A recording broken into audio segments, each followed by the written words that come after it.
Alors, quel conseil je donnerais? D'abord, de la patience, parce que c'est un processus long et qui demande surtout de l'adhésion de la part du chef d'entreprise. Si vous êtes chef d'entreprise et que vous hésitez, il faut avoir bien réfléchi à ce qu'on veut mettre en place, parce que c'est un processus lent et long. C'est aussi un processus qui va demander beaucoup de remise en question dans le chef d'entreprise, justement, parce qu'une fois qu'on a commencé à avancer dans le processus, on ne peut pas faire marche arrière. Si vous faites marche arrière, ça fera des dégâts énormes au sein de votre personnel. Donc ça, c'est un premier élément.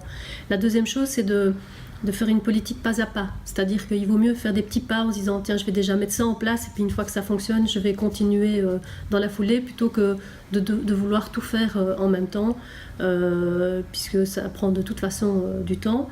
Et le troisième élément, c'est qu'on ne se lance pas dans un processus comme celui-là en se disant je vais revendre dans 2 ans et donc voilà, c'est pas grave. Il faut vraiment viser la pérennité, puisque le processus est assez lent.